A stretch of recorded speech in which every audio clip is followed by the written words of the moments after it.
but if there is, you will hear a sound. Yeah? You hear the rhythm of sharp pulses, sharp rises of microwave intensity with a little draft in between. And it gives me a measurement here.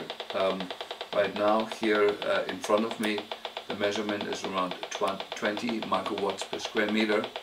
Anything over 1 has a biological effect and is considered damaging to my health.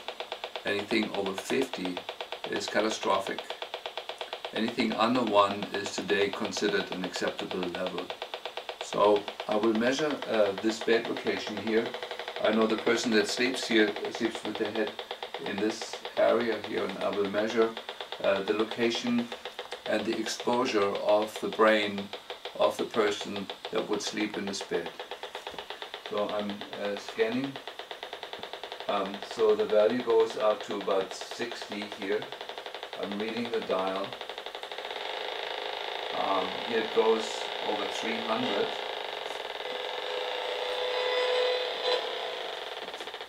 And then over here in this corner is around 90. And so, assuming that the person sleeps somewhere in the middle of the bed, this is unfortunately where the radiation is the strongest. It is over 500 in this area. I'm going to switch this off and explain a little bit.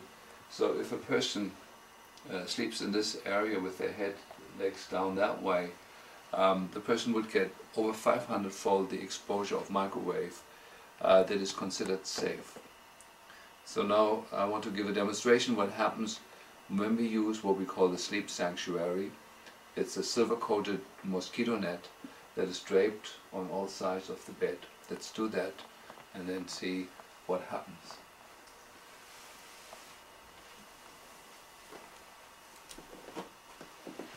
So this goes falls nicely on all sides of the bed. When this is installed properly, there is no gaps allowed in rigging this up. I firmly believe that everyone living in the United States or anywhere in Western Europe needs this contraption to remain healthy. The microwave is greatly disturbing the brain rhythms, the intrinsic rhythms of the brain. It greatly disturbs neurotransmitter production. It greatly alters the pineal gland, which produces our melatonin, greatly disturbs sleep, greatly disturbs short-term memory, and all the higher brain functions. So I will climb inside this and repeat the measurements. So I will climb inside this silver-coated canopy now and repeat the same measurements. Here I go. It's important to close all the gaps at night. The cloth permits air to flow through very easily, and I switch on my instrument. It is first self-adjusting,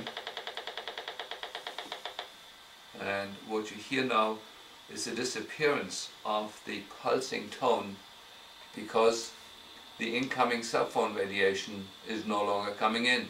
It's blocked out by the net. So I'm going to go over the same areas that we just measured. I get a reading here of 0.1 milliwatts per square meter, and it stays pretty much consistently the same. It disappears to 0.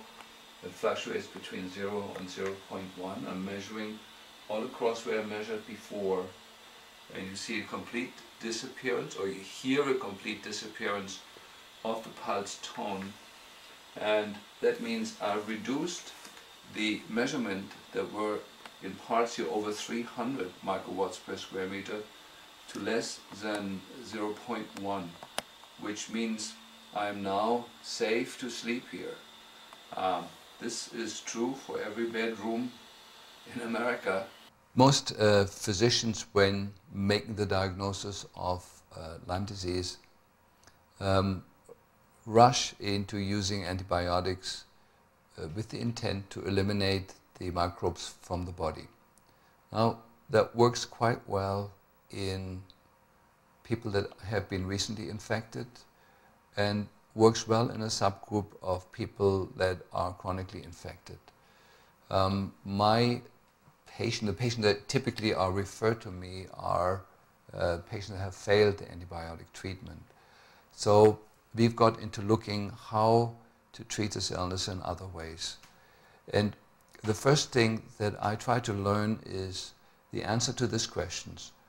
What are the mechanisms that the microbes are using to establish themselves in the human organism? We have a very evolved immune system.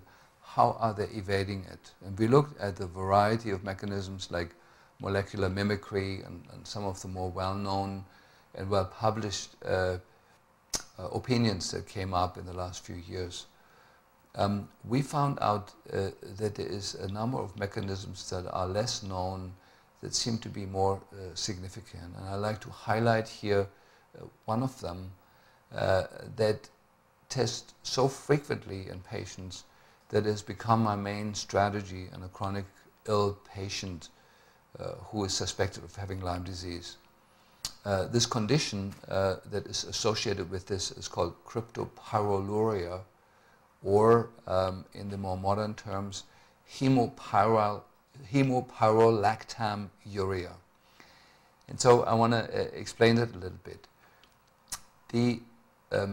There's a compound in our system called heme.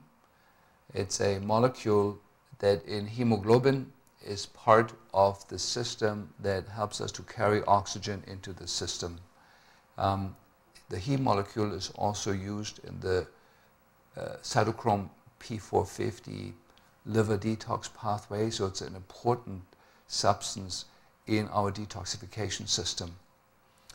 Now, the Lyme spirochetes have discovered the following. To make heme, we need 8 enzymes. And the Lyme spirochetes use a molecular messenger molecule to block one of these enzymes. And that leads to the loss, to the imperfect creation of some of these heme molecules. And the imperfect molecules are referred to as cryptopyrroles, or more correctly, hemopyrrolactams.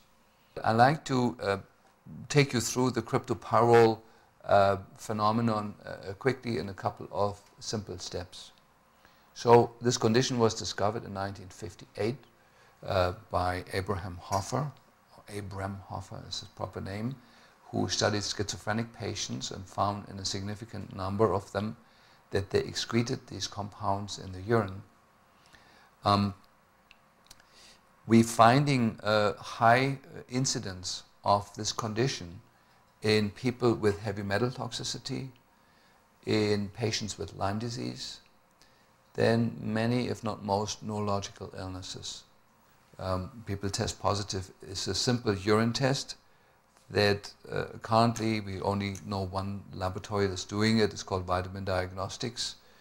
And you see here one of our Lyme patients tested. The level of the cryptopyrrole is at 67 here. Anything over 15 is considered abnormal. This was a patient who responded phenomenally well to the treatment that we ended up giving. You see from the published literature a relationship between the excretion of this compound, hemopyrrolactam, and vitamin B6. The more hemopyrrolactam is excreted in the urine, the more B6 is excreted along with it. So it's leading to large losses of vitamin B6. One of the first symptoms of that may be poor dream recall, but also numbness in both hands, especially at night, and hands are falling asleep is a common symptom. Carpal tunnel syndrome, thoracic outlet syndrome, various forms of neurological symptoms, mostly including numbness. The next picture shows the connection between the excretion of this compound and white blood cell zinc levels. Yeah, the more of this compound you excrete, the more you're depleting your white blood cells of zinc,